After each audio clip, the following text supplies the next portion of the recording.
And then the Yes, we are continuously hearing heavy shelling and this firing and this firing and this firing continuously. We have seen this firing from two sides. Near Mentor, there's one side of the area, Surankot, and the other side of the area is Degbar. And right now I'm in the middle of the Mentor, and continuously such firing scenes. Can you want to hear that? Please, 1 minute. Harsha, 1 minute. And right now, Harsha, we are seeing some shelling. What we are showing you tonight is some shelling that's going on. This is in Mendhar. General Bakshi knows this area like the back of his hand. Samar knows this area. Samar and General Bakshi on the screen. Can you keep your camera to what those pictures and not on yourself, please, right now? Can you move? Tell your camera person to show what's behind you. Thank you very much. Okay, what are we seeing here? Thank you. Zoom in on that. Thank you. That's much better. What are we seeing here? General Bakshi, what do you think? I would reckon these are flares, especially the very bright one was flares. When you are not sure of what is happening, the ground troops start firing flares to light up the area in front of them. That's a flare, I think. That is a flare. This is a flare from our side? No, flares would be from the Pakistani side to find out what the hell is going on. Acha, Arnab, I have a very important piece of information. Bahawalpur is 565 kilometers inside Pakistan. So quite obviously our jets have been used. Our fighter jets have been used to fire a cruise missile. I think it is the Rafales that could have hit. Are you saying, sir, that there is a possibility that the Indian Air Force has gone 560 kilometers inside Pakistani territory to do this? Not necessarily they have to go in that deep. From a standoff range, they can fire that missile. It might entail some level of penetration. The French cruise missile on the Rafale has this range 500 to 600 kilometers. So I think Bahawalpur has been definitely hit by the Air Force cruise missile. The other targets in Muzaffarpur and Kotli, etc., have been hit by either the army cruise missiles, or they could also have been hit by I think those are within 120 kilometers. They could have been hit by smaller range missiles also. We have a whole range of them. Okay. I have with us tonight Saurabh Dwivedi, brother of Shubham Dwivedi. Saurabh, good morning. And Shubham was killed by these terrorists in Pahalgam, right? And we've just got the news, Saurabh, that India has hit 9 locations, including the Lashkar headquarters, including the Jaish-e-Mohammed headquarters. This is the first time since then that I'm speaking to a victim's family. I'd like your thoughts. We've just got the news. And it's called Operation Sindoor. Arnab, this is a true homage to my brother by the government. Through you, I would like to thank PM Modi, Home Minister Amit Shah ji, the whole Indian Army, all 3 defense forces. This is a true homage to my brother. My whole family is in debt. And I have my brother here sitting with me. I have my whole family here sitting with me.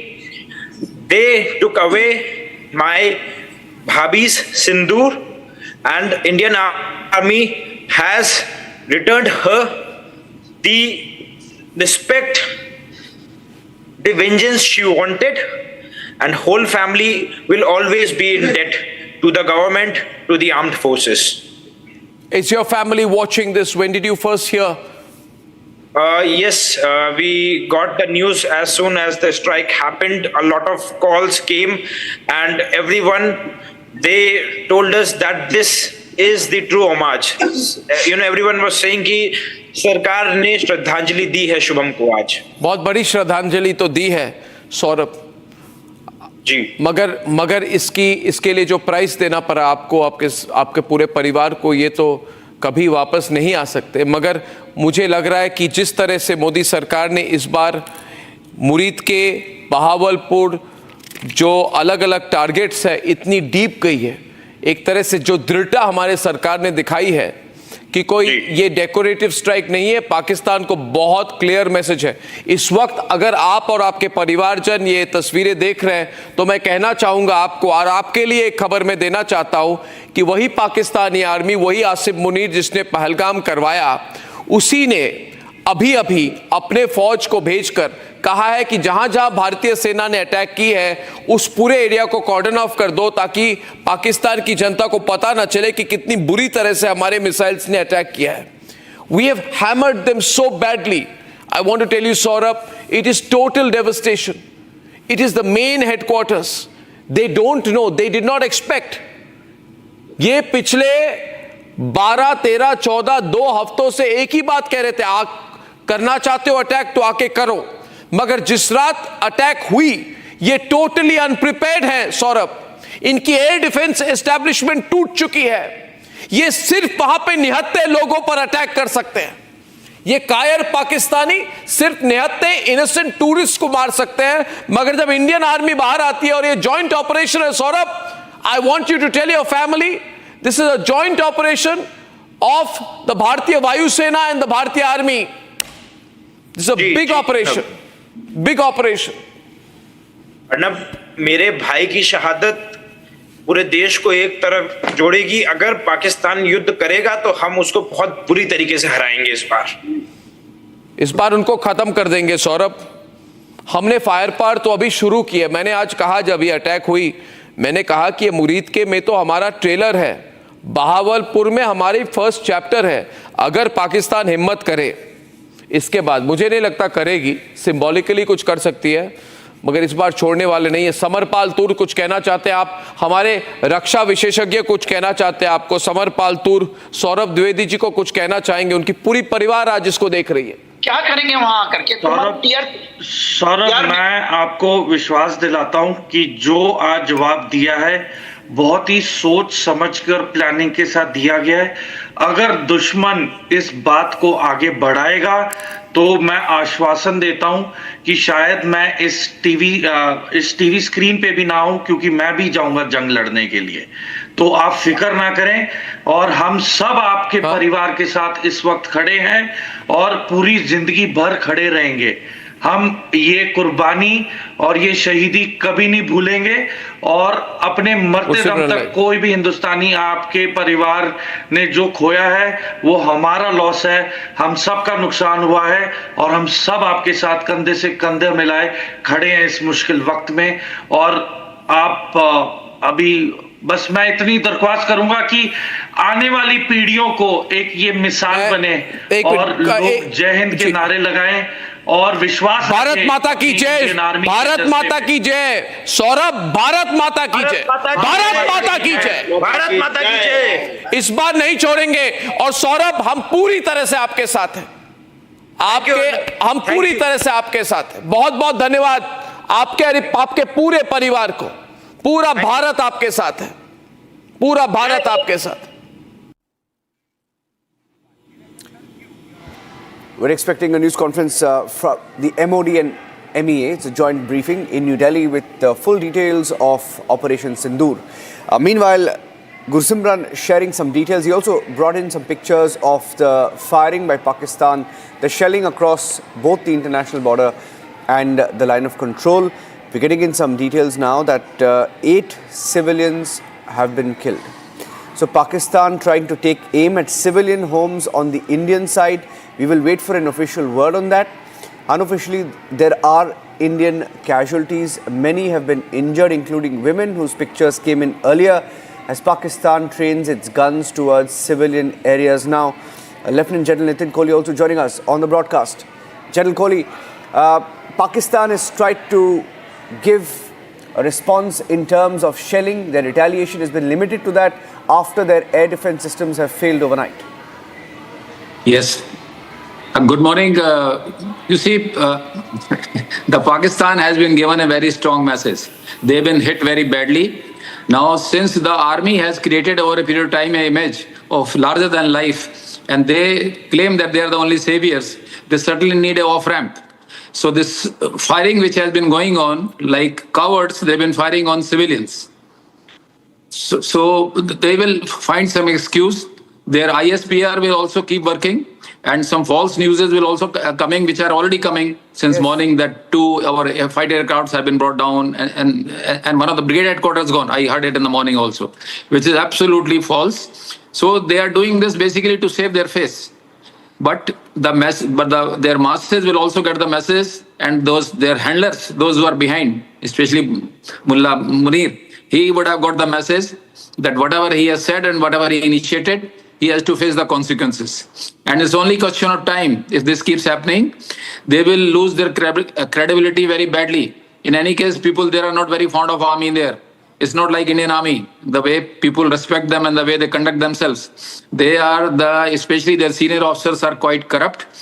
And the way they treat their own civilians at Balochistan or KPK, the way they've been doing it, they've been firing on them. The people are disappearing from there. So they don't have too much of respect for them. But this time, which they never expected, in Punjab they've been hit. Their terror infrastructure has been hit. And very brilliantly, we have chosen the targets. If you ask me, these are the bold targets, and in an excellent manner, these targets have been chosen. We have not hit their civilians. We have not hit their military. So there should not be any escalation. We have given them an exit route. So now it's for them to sort of play their card. But you see, they were done their war gaming before this, the way we have done it. They also know that they really cannot fight with us. They do not have the wherewithal for doing all this. It may be in terms of the military wherewithal, ammunition, etc., economy, but even the international support, even their domestic support, everywhere they are lacking. So they know their limitations. So they will do a stunt like this only. They will hit some civilians and claim their victory. Thank you. Sir, you've been live since 1 a.m. and our editor-in-chief Arnab Goswami has been leading the coverage. I want to show some of the clips of when the pictures first came in. At different stages of this coverage, when the videos came in, when we realized it was not just 1 or 2 strikes, there were 9 targets. This is the first time. This is the first time that the videos came in. But before that, I think the government has also put out a video to avenge the Pahalgam terror attack. I'm playing out a short clip that the government edited, put out this morning.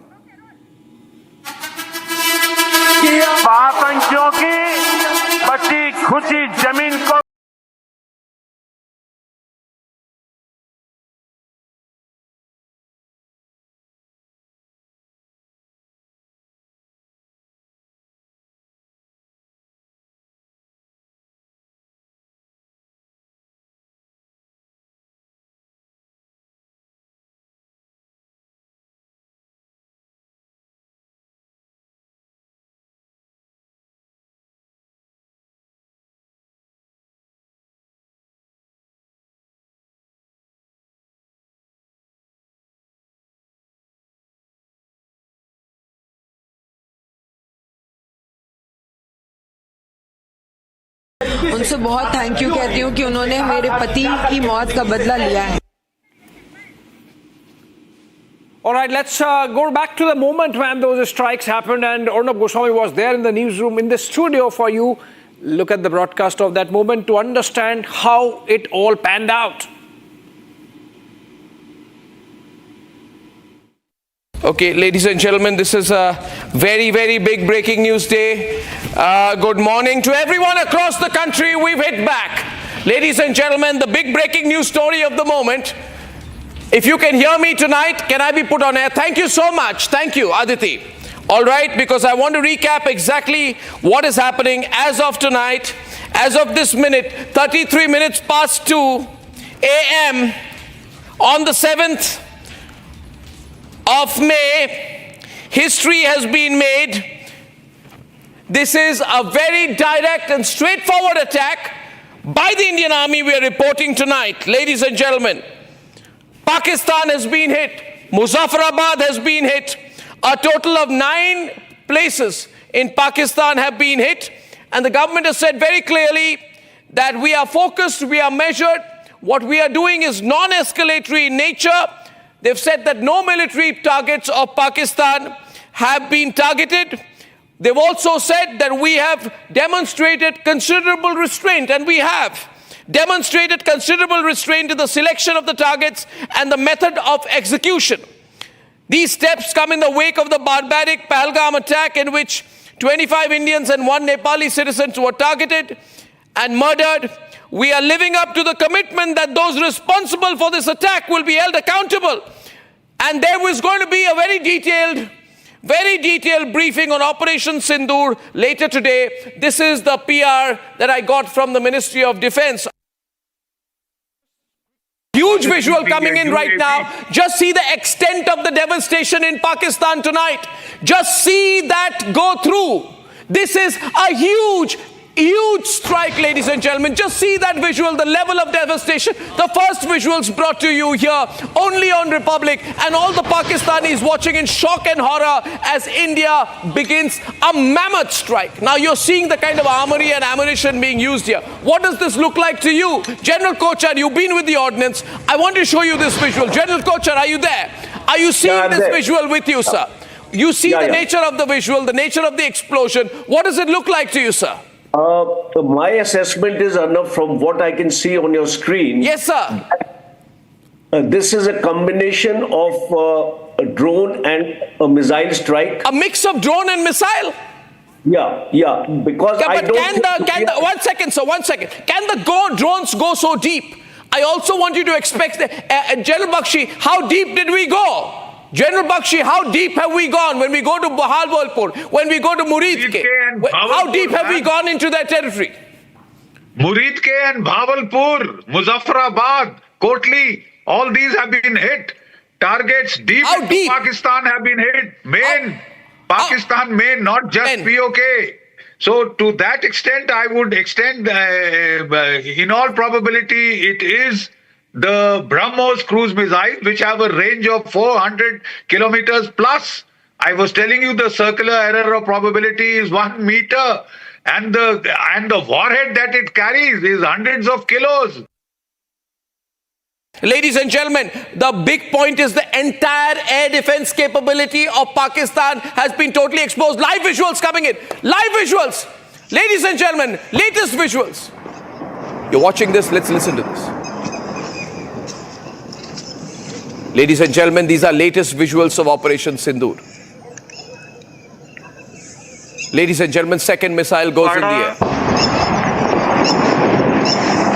The third set of visuals, third set of missiles going into the air. The first live pictures of Operation Sindoor, ladies and gentlemen. You will remember this moment because you're seeing the firing straight on only the Republic Media Network. Ladies and gentlemen, only the Republic Media Network has brought you these visuals, these balls of flame. Let me show it full frame. Please don't miss the moment. Do not go to the 6th window, for God's sake. Thank you. Ladies and gentlemen, I will play the visuals so you can watch and listen. The dramatic footage of the firing. Ladies and gentlemen, these are live shots of the firing. These pictures will be ingested. We'll play it once again. These are the visuals of Operation Sindoor being launched. We have seen 3 sets of what appear to be missiles, but I'm going to ask the military experts to deconstruct this. General Bakshi is looking very closely at it.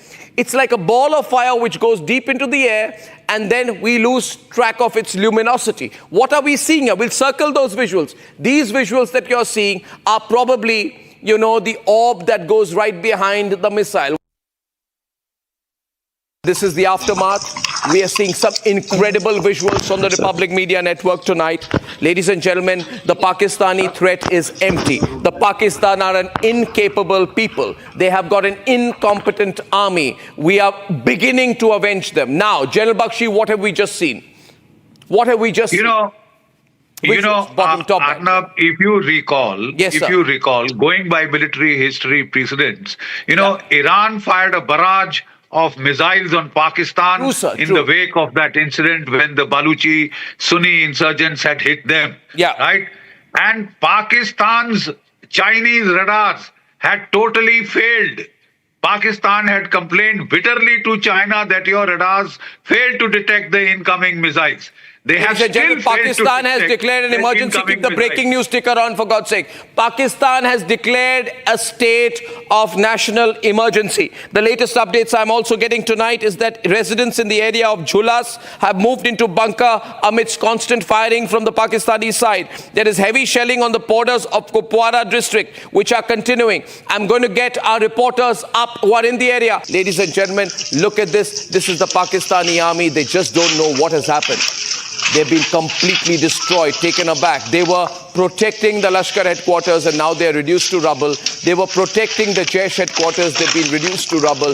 There is absolutely nothing left on the location. The Pakistani army are looking for bodies of the terrorists and trying to retrieve. We're told several terrorists have been killed. They are looking to retrieve the bodies of the terrorists, which also shows their complicity. Ladies and gentlemen, we are not sure which missiles have been used here, but I can tell you this has been extremely effective this time. Very strongly effective. One set of visuals, I'm not sure of the location, but this is probably of the firing. We play this again. Live firing. This is the firing that happened.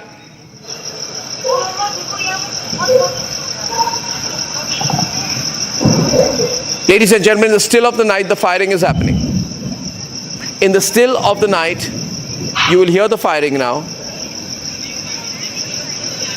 Ladies and gentlemen, now we just heard something. These are live visuals, I'm told, that we are getting right now. Live news agency feed coming in, and another news agency feed coming in of the devastation on the right. Can we go to the international news agency feed? Multiple crew are reaching the ground, but across the world right now, this is the network to watch. It's only and only Republic. Secretary of State in the United States, Mr. Rubio, has spoken to National Security Advisor Ajit Doval. Everything's very good and totally under control. The Pakistanis are taken aback. They have a weapons problem, they have a tanks problem, they have an artillery inventory problem, there is panic in the army, and we are told there are calls going back and forth, ladies and gentlemen, after these precision strikes that have happened at the terror camps. Shawan, this situation is building fast, very fast. Is the army talking much right now? They're waiting. We have the first, ladies and gentlemen, the first reaction of China on Pakistan, on India's strike, counter-strike, and they played the Pakistan card predictably.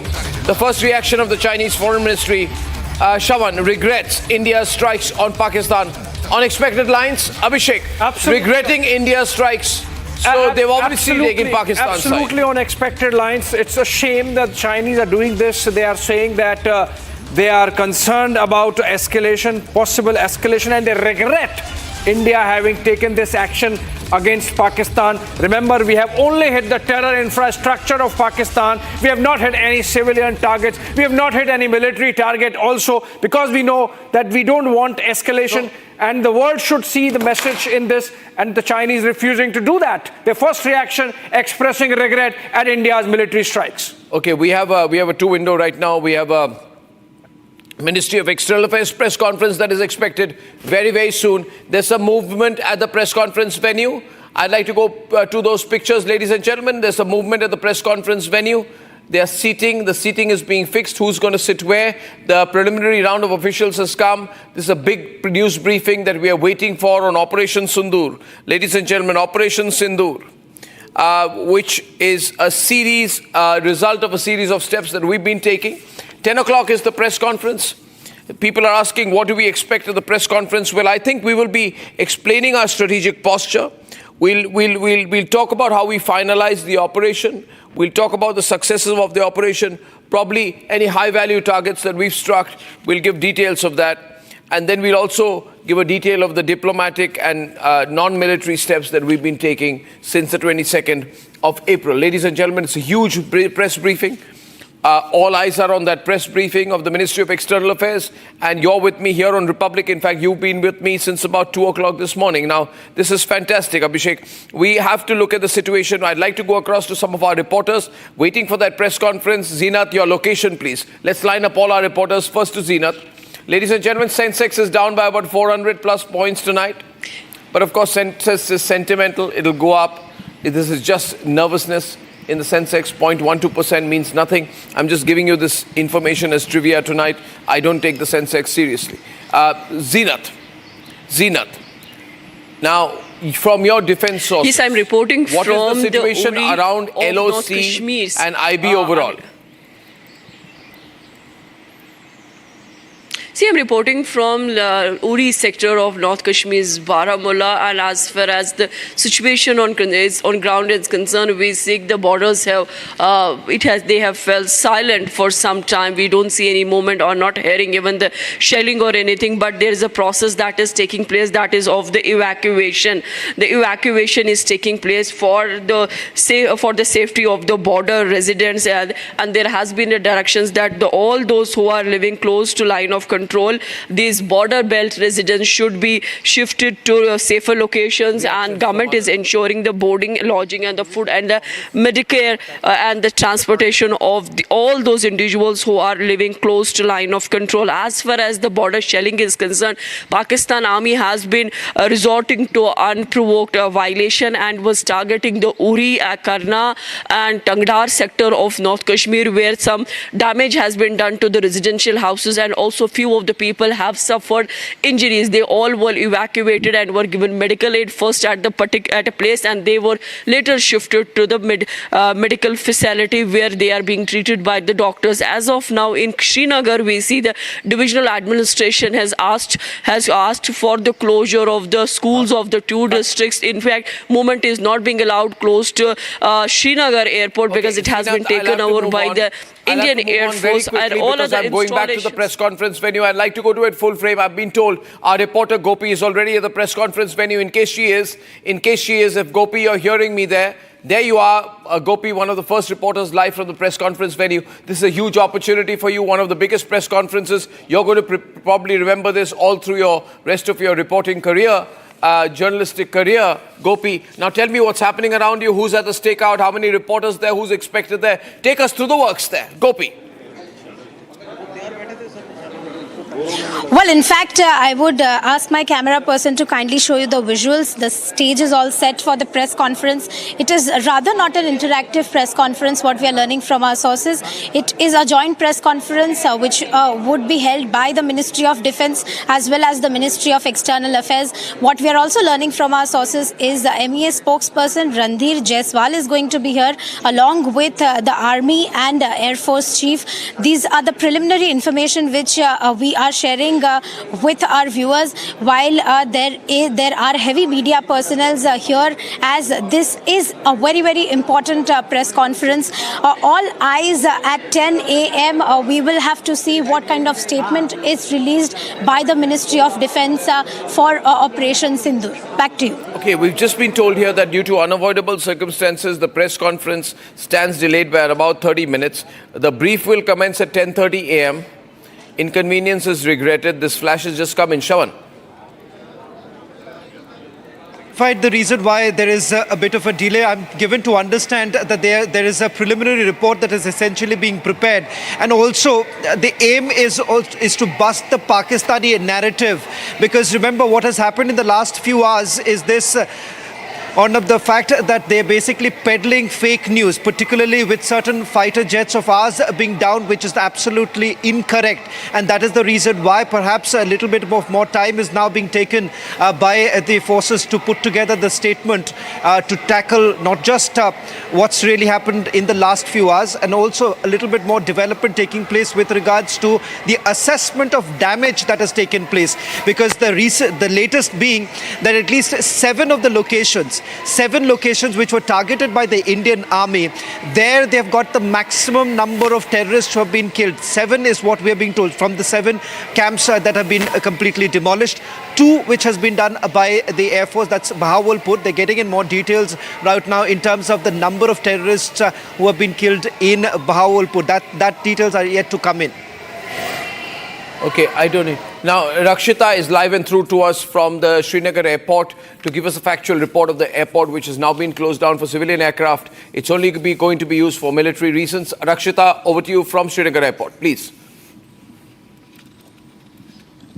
Well, Arnab, we are right now. We cannot obviously show much of the security personal positions as we've not been allowed to do that. But yes, this is the airport. And here, no civilian air traffic is allowed. All the flights have been cancelled and they have been requested to please contact the airlines for their rescheduling. For today, at least, until further notice, no civilian air traffic will be allowed. Also, of course, we see that there is minimal movement. We only see more of the security personnel that are here. And we do see their vehicles coming in and out. There is an absolute lull over here as we speak. There is no flight hovering up. And yes, as we were talking about also the press conference, the Indian Army and the MOD will be holding that press conference. Very importantly, the message will be sent out to Pakistan, to the terror groups as well. And there will be a briefing about the tactical and strategic objectives of this precision strike, assessment of damage inflicted on the terror camps and the terror infrastructure, and the clarification on the civilian impact will also be done. So this is the latest update we have.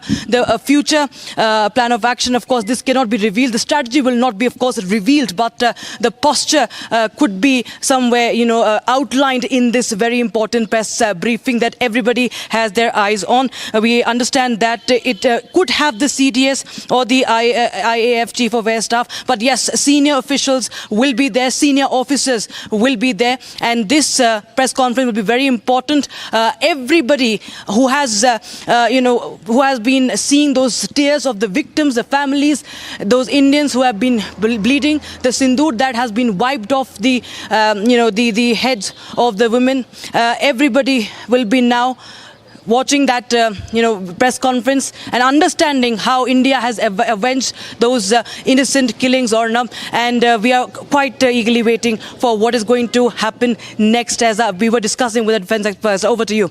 Yes, absolutely.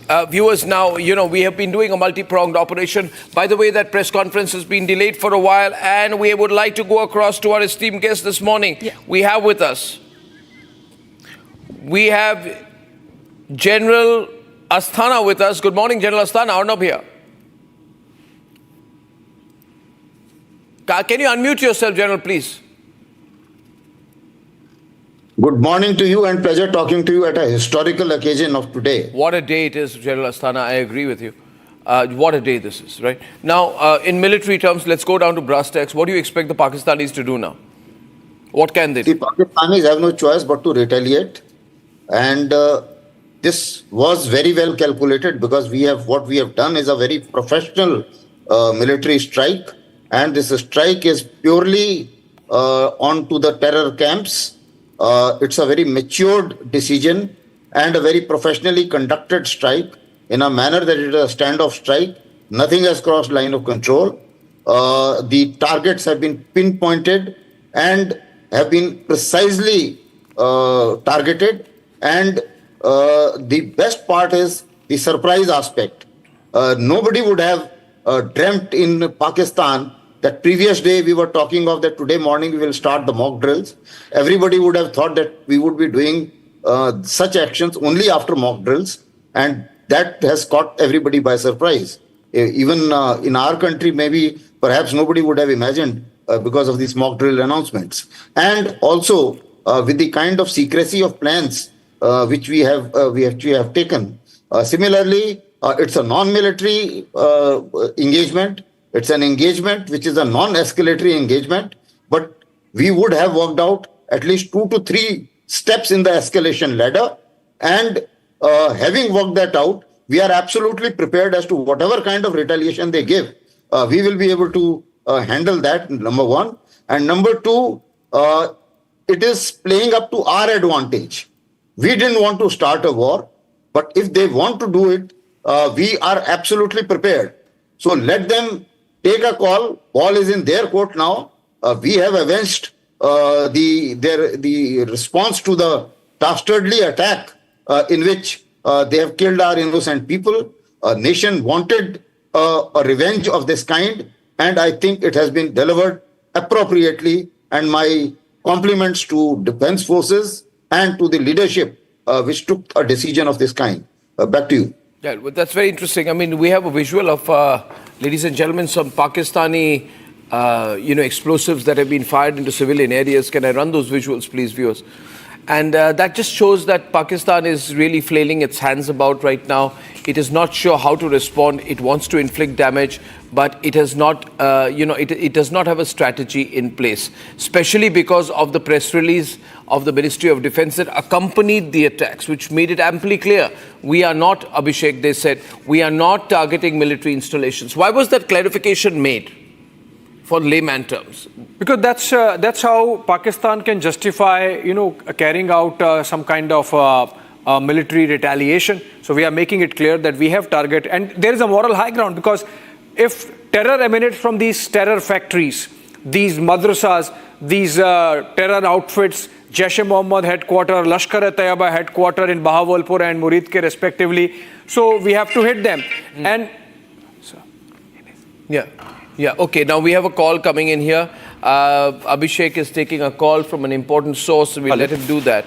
And viewers, as of now, I want to mention here that this entire operation has been overseen personally by the National Security Advisor, the incredible, brave Ajit Doval. He has been commandeering the operation, and I think, Shaman, we must say he's done a brilliant job, because, with Ajit Doval in charge, you have strategy, covert, clandestine, overt, all rolled into one. But nobody really can predict what his next step is going to be. So Shaman, I lost you out there, but I can see you on the screen. Could you like to say something about Ajit Doval's role in this? Well, in fact, this morning when we were basically trying to get more details of how this operation looked like, what we've been able to pick up is this, that the National Security Advisor basically created a special team which included members of the three forces, the three services who were part of it. In fact, the National Security Advisor's clear message was this, that this is not going to be about just avenging Pahalgam attack, but the multiple terrorist attacks that have taken place in Jammu and Kashmir starting for almost a year. And that is the reason why, if you look at some of these terror launch pads and these areas, like for example Sawai, it is the same very terrorist launch pad from where at least 4 terrorist attacks were planned, conspired, hatched, and that is the reason why the NSA was very clear. The entire ecosystem will be dismantled, and that's how the list of 9 targets were selected. We are then told that the NTRO was roped in by the National Security Advisor to basically look into the surveillance of these very 9 sites. Over the last few days, the surveillance was essentially done. In fact, one attempt was actually already been made by our forces, but there was last minute certain changes that were actually brought in. Only thereafter, you've had the DGMO and others basically playing an important role in finalizing these very sites, and a coordinated assault was also carried out. In fact, the decision was taken that the Indian Air Force is basically going to target the farthest locations. That's why Bahawalpur and Gulpur are the 2 farthest locations that were targeted by the Indian Air Force. The rest of them was given to the Indian Army, because they could have then used the smart munitions to carry out the target precision. All of it, remember, is something that was conceptualized by the National Security Advisor, and of course, you've had the forces included.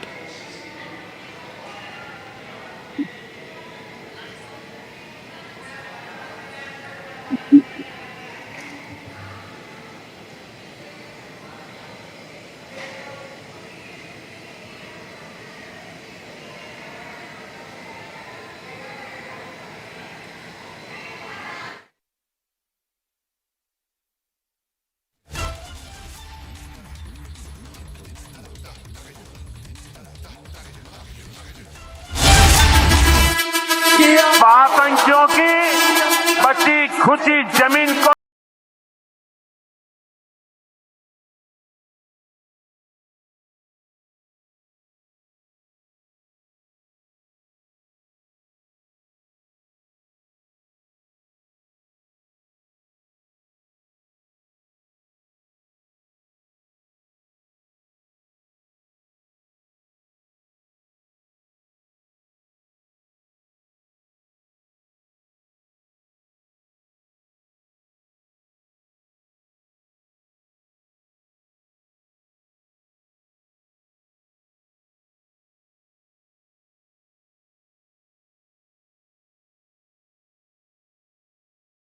उनसे बहुत thank you कहती हूँ कि उन्होंने मेरे पति की मौत का बदला लिया है.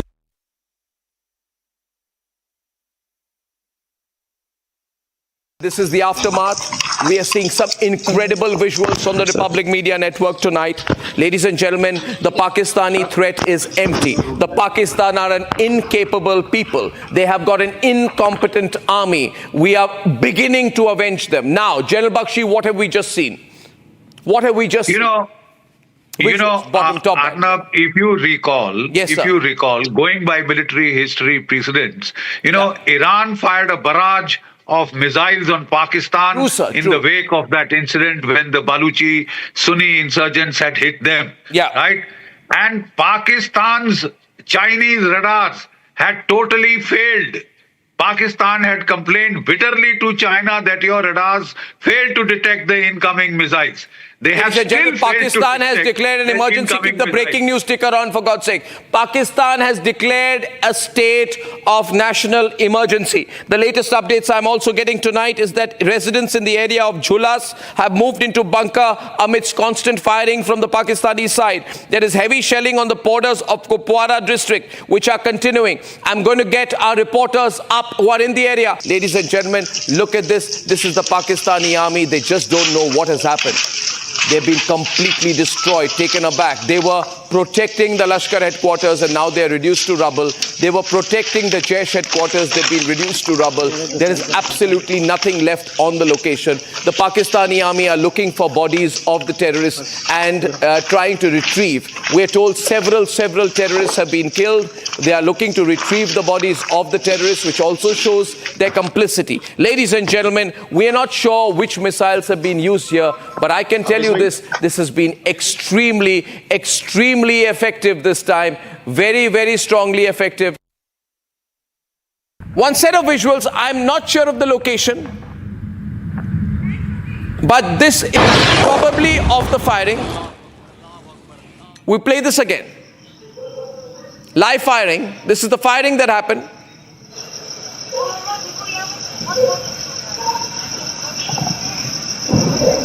Ladies and gentlemen, in the still of the night, the firing is happening.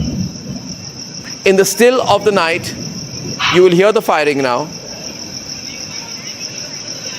Ladies and gentlemen, now we just heard something. These are live visuals I'm told that we are getting right now. Live news agency feed coming in. And another news agency feed coming in of the devastation on the right. Can we go to the international news agency feed? Multiple crew are reaching the ground, but across the world right now, this is the network to watch.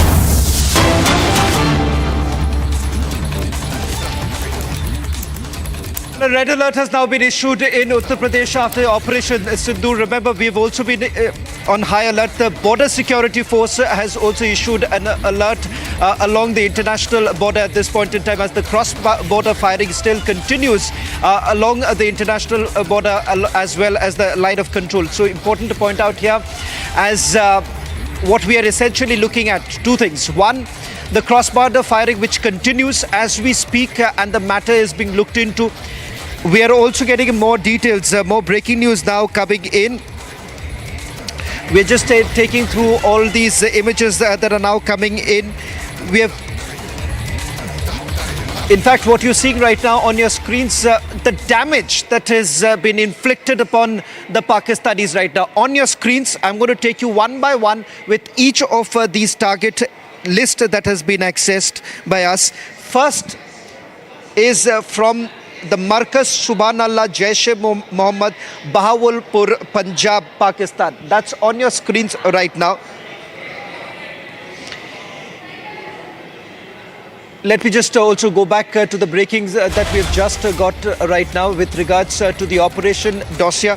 In fact, each of these places, if I can also have Abhishek with me just to help me break it down, because this is a 28-page full list of the pictures of each of these targets and the fact that we are given to understand. Abhishek, we've got the full list of the targets and the significance of it, if we can just break it down, because there is a thought behind each of these targets. And as we just pointed out, that for the National Security Advisor, this time it was important that this is not going to be just symbolic, but it sends across a very strong message to the Pakistanis right now. Absolutely, Shravan. And these are pictures. Can we put those pictures on air? And these pictures that we have accessed, Shravan, you have accessed. Aditi, can we put these pictures on air? These are important pictures. This is evidence. This is a slap on the face of the Saboot gang, and some of them are already active. These are pictures of the terror targets that have been eliminated, that have been hit, and these are pictures of those places, those targets after India's army and air force carried out those strikes. These are pictures of the damage that these targets suffered after India carried out those strikes. Shravan, there are more details of the terror targets and the manner in which those have been hit.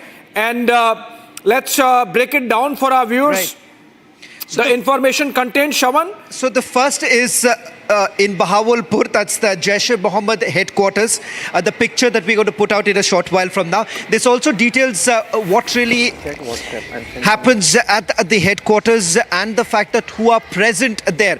Because remember, you have Masood Azhar being there at the headquarters. We do not know when the strike took place, whether at all he was present there or not. But the number of terrorists, as Abhishek is now reporting, has actually gone up.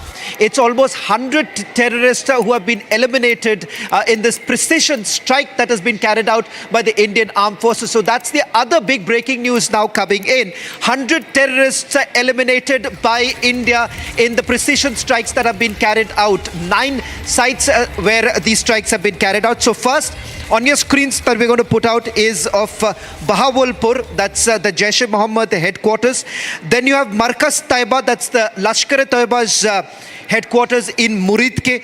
There too we have got details of those who are present. I'm just going to make a mention of the fact that Amir Hamza, Abdul Rahman Abid, Zafar Iqbal, they all reside in the Markaz. So that's the other important details coming in. Amir Hamza, Abdul Rahman Abid and Zafar Iqbal reside in the premises of the Markaz. LAT commanders Kublai, Isa and Qasim, they frequently visit the Markaz. No, this is not the Markaz, this is the Bahawalpur headquarters. So I'm going to just stick with the Bahawalpur details. Now, in this dossier, what they have also made a mention of the fact is the recent visits. The recent visits that was made, the last known visit of Maulana Masood Azhar is of 30th of November. That's the other breaking news now coming in. Now, the other, let's move to the other. This is the first picture that we have just got. The first picture is of the Bahawalpur headquarters. Now the other, they also make a mention that Masood Azhar was seen on 20th. Now can we move to the other? Can we move, Aditi, if we can move to the other, Muridke in Markaz, that's the headquarters. Yeah, if we can have that visual in right now, because this is the Bahawalpur visual that we have just put out. That's the headquarters. Can we move to the second picture, which is of the Markaz Taiba, which is the Lashkar-e-Taiba's headquarters in Muridke. Yes, that is the picture that you have. Now, what is important to point out here, they make a mention of those who are present there and the recent activities that have actually taken place inside this Markaz, where they have made a mention of I'm just going to put out the names right now. It is Amir Hamza, Abdul Rahman Abid and Zafar Iqbal who reside in the premises of the Markaz. Now, we cannot confirm whether at all they were present, whether they were present when the attack took place. We're just also getting in some more breaking news right now. We have Raksha Mantri, Rajnath Singh's first pictures now coming in. Remember, Rajnath Singh, the first Minister Modi's, Prime Minister Modi's cabinet, putting out that tweet soon after the strikes have taken place. In all likelihood, he's headed for the cabinet meeting, which is scheduled around 11 o'clock this morning. The cabinet is going to convene around 11 o'clock. So this is going to be just shortly after the press briefing takes place. Abhishek, any more details are you getting with regards to what is to be expected now?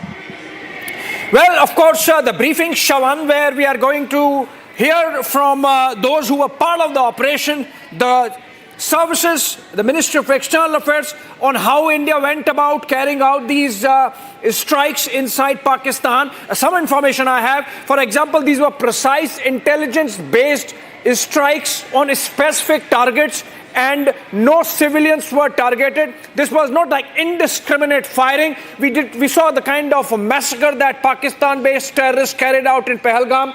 But what we did was very specific targeting of these terrorists and their infrastructure, dismantling of the infrastructure. Operation Sindoor essentially avenges Pahalgam terror attack and underscores India's policy of hot pursuit now.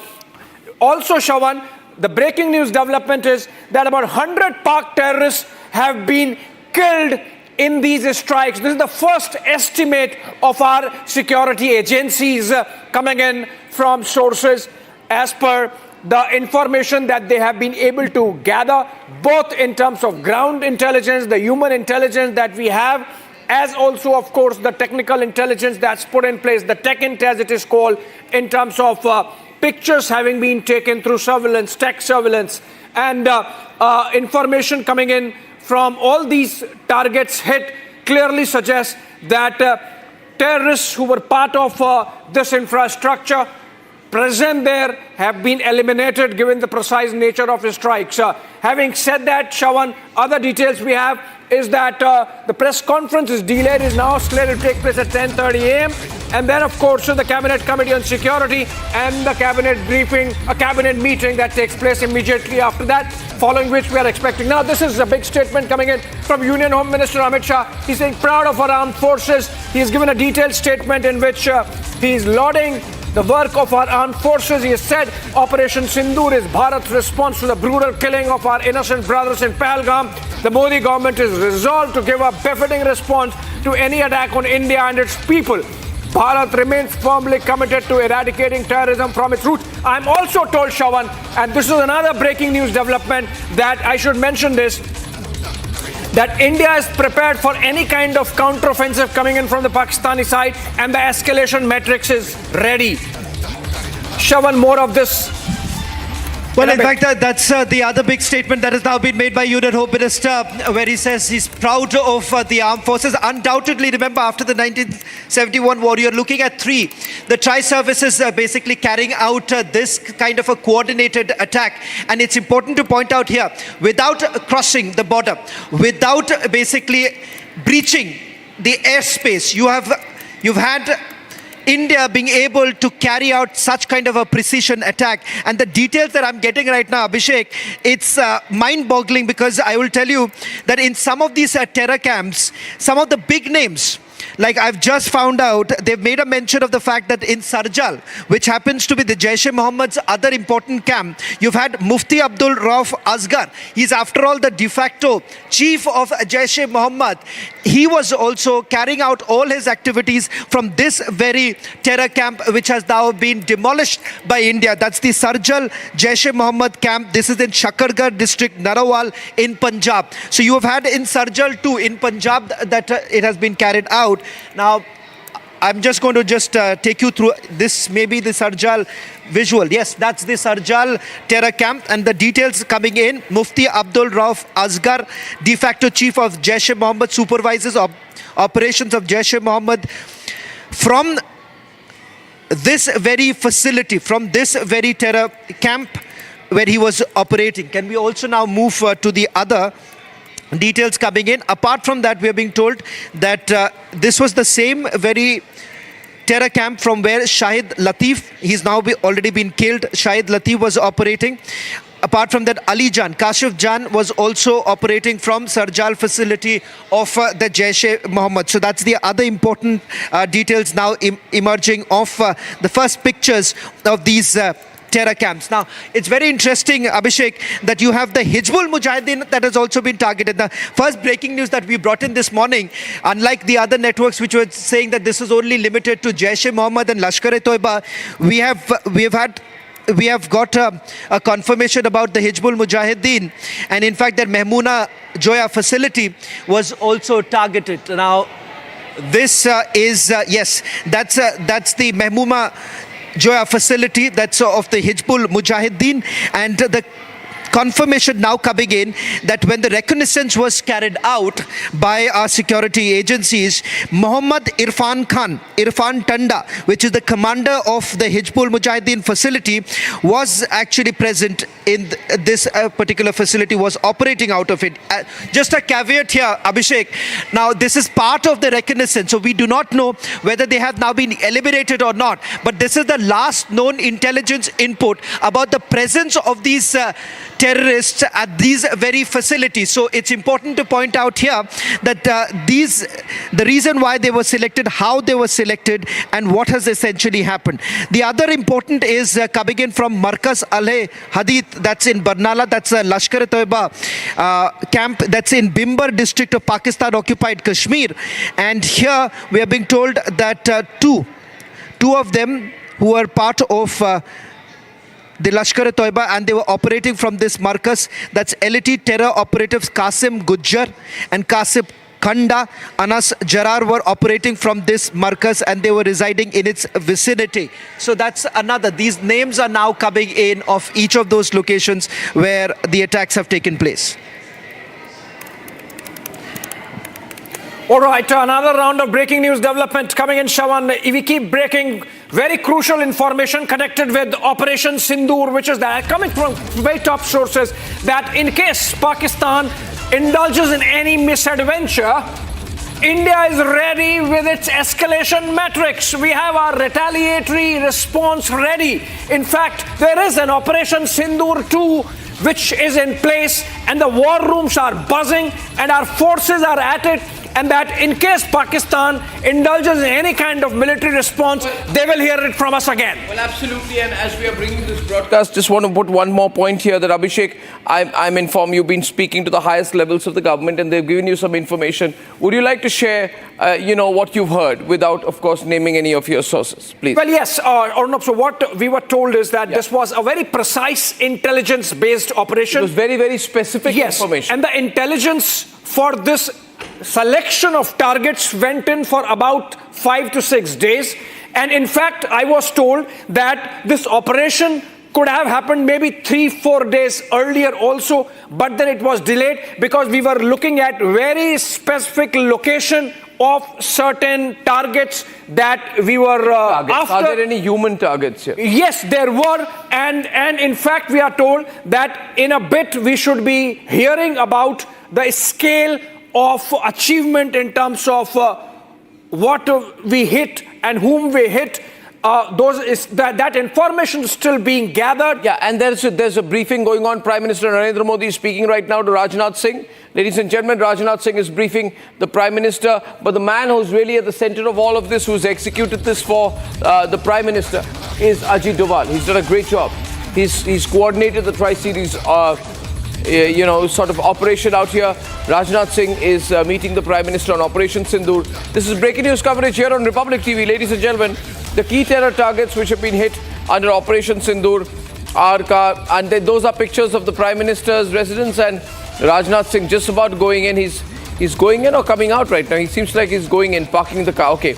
He's going in to meet the Prime Minister. Big press conference delayed to about 10:30 p.m. today.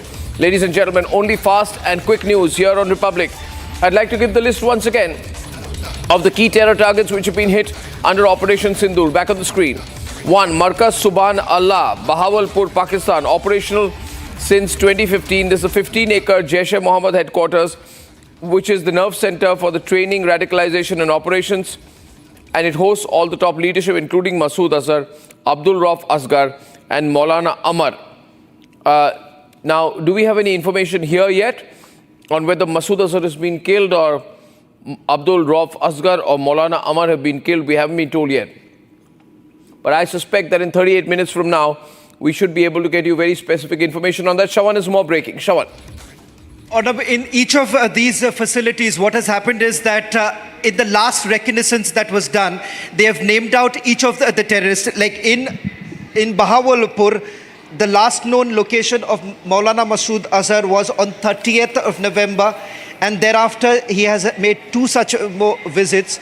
There are other operatives also, we are being told, who are present at Bahawalpur. Now, they have specifically named, as far as Muridke is concerned, there they have named 2 of them. That's Amir Hamza, Abdul Rahman Abid, Zafar Iqbal, who were present at the Markas. And that is the reason why Muridke was actually chosen. Then you have, similarly, in each of these locations, they've named out the handlers who are coming in and going, and that's how they have selected. As far as Mehmuma is concerned, importantly, you've had Abu Lala, Maz Bhai, as well as Irfan Tanda, who are present there. In fact, all of this is based on the reconnaissance that was done before the precision attacks were carried out. So these are some of the details we're getting in. We've got specific names for each of the targets. We have got pictures of each of these targets now. Now, also the Hizbul Mujahideen has also been hit here, Shawan.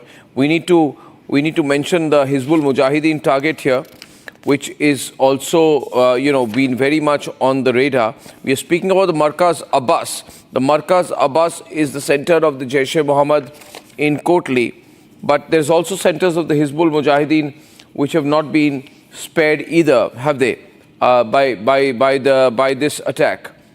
Can I just share this? This morning, all the other networks were largely saying that this was only about Jaish and Lashkar.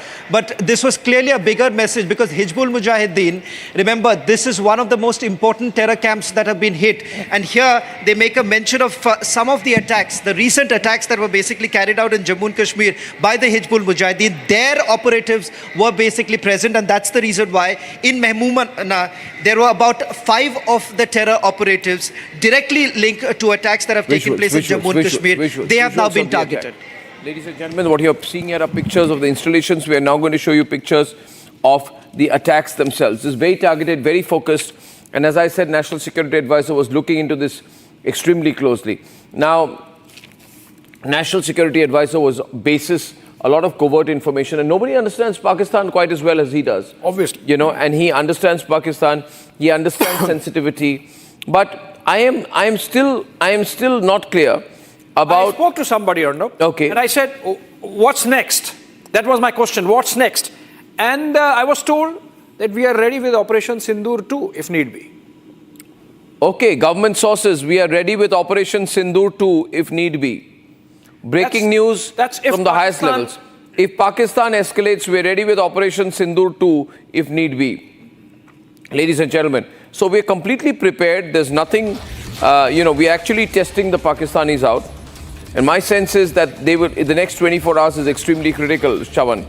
Next 24 hours, they'll have to decide how, to what extent they need to respond, how much they're going to be egged on by the Chinese, how much the Chinese will actually back them. Because I think the Chinese are only doing empty words out here. But that's also very irresponsible enough to say that they regret India taking action. Why not? On terrorist targets. Yes. On terrorist targets. Yes. Yeah, so they've been partisan on this all. Absolutely partisan. China and Turkey coming as absolutely partisan on this whole episode. Expected from Turkey and obviously... But absolutely also isolated. So completely isolated because remember the consultations of the Union Security Council that took place. Pakistan was fully cornered and China couldn't help. There was no statement, official statement that was released after that meeting, which actually shows that Pakistan really failed to gather any momentum, any support for its narrative. Also shows how China has gone against the international community because the Jaish-e-Mohammed has been listed as a terrorist organization by the United Nations way back in October 2001. And as far as Maulana Masood Azhar himself who is the chief of the Jaish-e-Mohammed, he's been designated under the UN Security Council resolutions 1267 in May 2019. And we are hearing Pakistan has Pakistan has again gone to the UN Security Council crying that India has carried out these strikes. Obviously, again for the Sabut gang or no, Pakistan itself making it official that it has been struck by India. Those targets have been struck and they are going to the United Nations. So obviously, while Pakistan focuses on internationalization, the point is that these strikes have been carried out, and those asking for proof shouldn't be asking anymore. We have a guest here. Now we are looking at the present situation 33 minutes from the breaking news press conference of the Ministry of External Affairs and the Ministry of Defence. That's going to be a big press conference. We have hit multiple targets under Operation Sindoor. I'd like to recap it once again. We have Markaz Subhanallah, Bahawalpur, Pakistan. We have Markaz Taiba, Muridke, Pakistan, which is very, very big. This is the primary base of the Lashkar-e-Toiba, established in 2000, funded partially by Osama bin Laden. Trains 1,000 hardened terrorists annually. This is where David Headley was trained. This is where Tahabur Rana was trained. And this whole center includes mosques and combat training centers. And that's why the Pakistanis are trying to say, oh, mosques have been targeted. No, the mosques have been targeted in the primary base of the Lashkar-e-Toiba. Ladies and gentlemen, another place which has been targeted is in Narowal in Pakistan, Sarjal Tehra Kalan launching facility. This is a covert Jaish-e-Mohammed launch pad disguised as a primary health center. It's 6 kilometers from the international border. It's made out to be some kind of a primary health center, but this is the place which is used to dig cross-border tunnels, launch drones, and do all kinds of narcotic smuggling. I think this is Ajit Doval's stamp all over it. Absolutely, 100%. This has got Ajit Doval's stamp all over it. This is a covert-led overt operation. Would that be a fair way to put it? This is a covert-led overt operation. It is as overt as can be and as covert as it is always like that with him. But the fact of the matter is that tremendous amount of care has been taken to make sure that we are not hitting the civilians, unlike the cowardly terror attacks that emanate from Pakistan, which target civilians. Okay, let's go back to the valley and let's get Rakshita before we go back to Shawan. Rakshita is live from Srinagar Airport. Rakshita, any movement there? Well, there is security movement. It's just... Yes, there is security movement, of course, we cannot exactly show, but yes, there is presence of the BSF, of course, it's always there at the airport here, and also the CRPF, the SOG of Jammu and Kashmir Police, also we've seen them entering the airport. The civilian air traffic is, of course, halted until further notice, and there were people, of course, wondering that when they can take their next flight, can they take the route or not. So yes, there has been, of course, a disruption as far as the travel is concerned. This completely the security forces have taken over the Srinagar airport and the Srinagar air base as well. That has been completely sealed and taken over by the air force, the security personnel. Other security forces are also present over there, and as we speak we continue to track more developments, but yes, the flights have been cancelled right now until further notice, because as we were talking about, the enemy, of course, continues to fire and target the civilians. The latest we have to understand is that what will be the next move, what will be India's next move, and Operation Sindoor 2 is also on the cards. That is something we are also prepared with. The forces will be detailing out the entire operation, how they carried out this attack, Operation Sindoor, how the terrorists had wiped off mercilessly the Sindoor of those innocent women. And yes, it's a dastardly attack that has been avenged, but we have to be prepared in every sense. As we were talking about how missiles were used in the drones, the use of modern warfare Arnab becomes very important here. That is what we have been discussing all this while with the defense experts as well. We will have more details from the Ministry of Defense and the Indian Army and the Indian Air Force in this impending press conference also. But yes, the role of the drones, the loitering drones, how they hover around, as Abhishek was pointing out, that it could have taken place 3 to 4 days back, but they continue to hover around and hit the target with precision. So 100% precision is right now one of the biggest takeaways as far as this operation is concerned.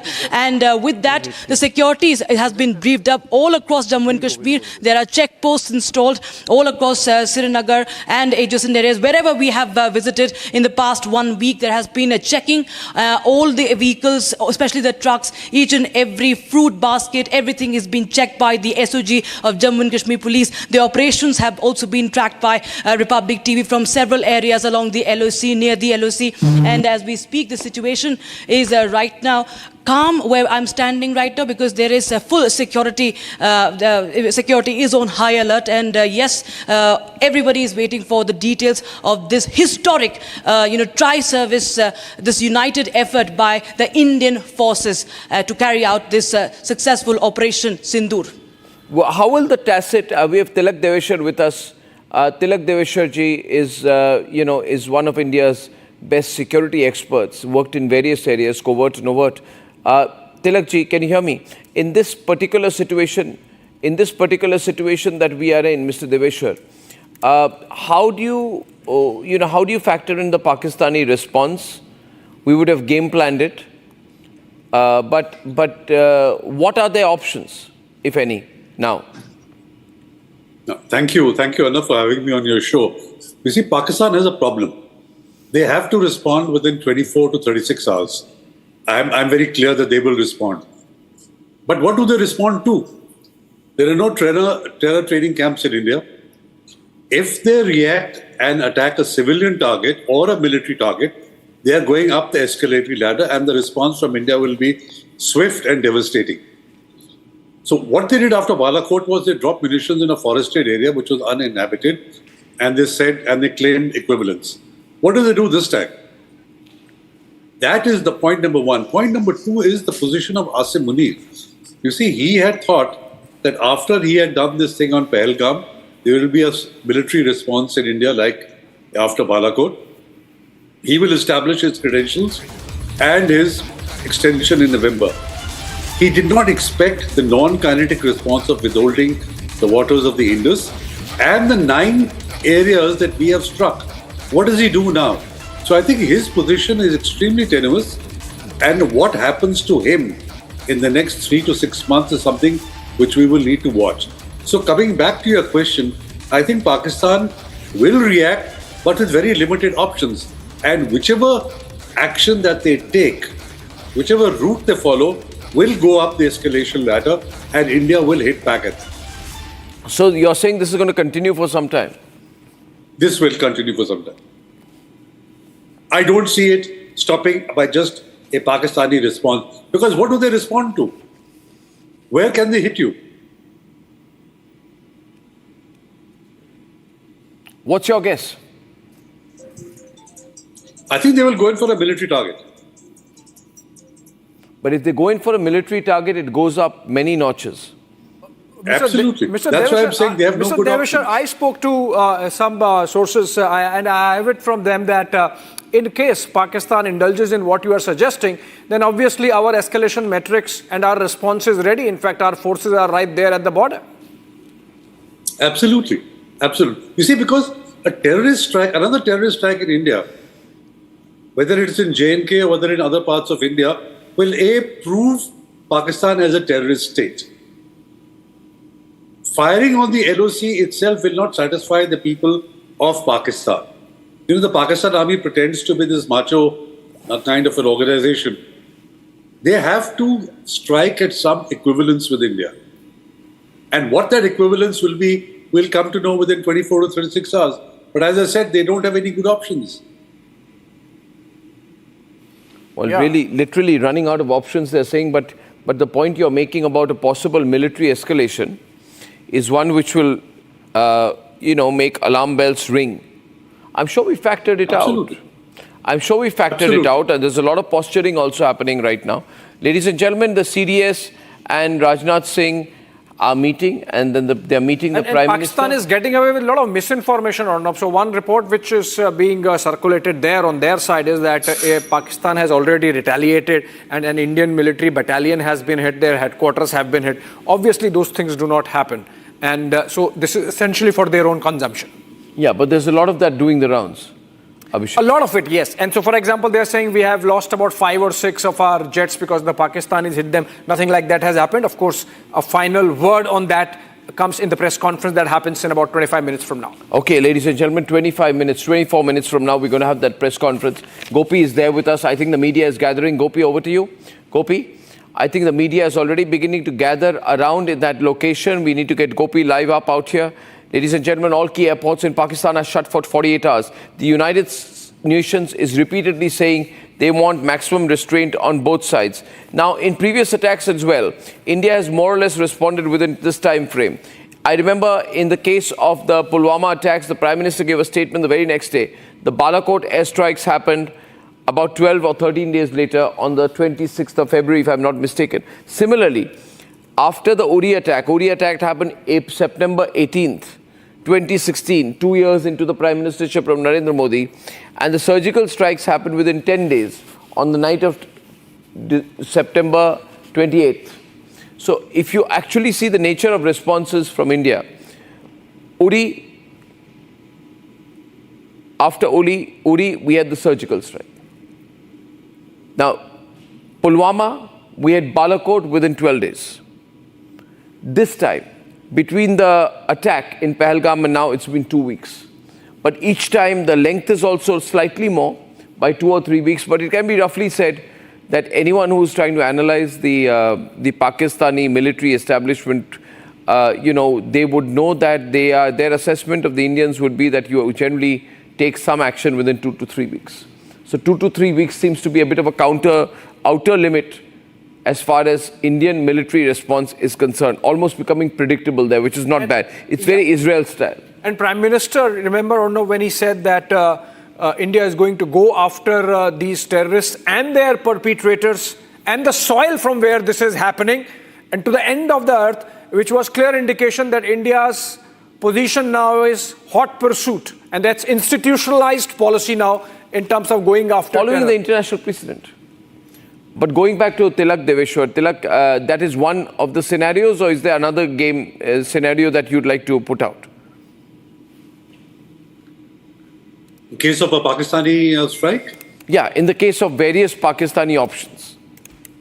Yeah. So, one option is that they win the Twitter war.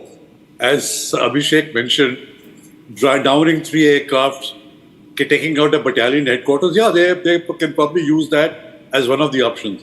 But like I said, because they have no good options, I'm thinking very hard that if I were a Pakistani, what would I do? Because they can't climb down. And they know that any of the options that they exercise will lead up the escalatory ladder. And they know that the Indian reaction is going to be swift. In case it's a military target, and especially if it's a civilian target. Because there are no terror camps in India. India has that, well, if you can call it an advantage, scores of terror camps to choose from, especially the snake pits of Muridke and Bhavalpur, which we have taken out. So where does Pakistan go? It can't use its navy because it'll get blown out of the water. It can't use ground troops. It doesn't have fuel for its tanks. Air Force it can use, but what does it strike at? Right? So I think in the next 24 hours, we will see, or maybe like after Balakot and they want to diffuse the whole situation, they'll drop munitions in the Rajasthan desert and claim equivalence. But beyond that, any kind of escalation from Pakistan will be met with very swift retribution. No, of course, we are absolutely ready. And if at all that happens, then the entire spectrum of options is open to us. Yes. And in fact,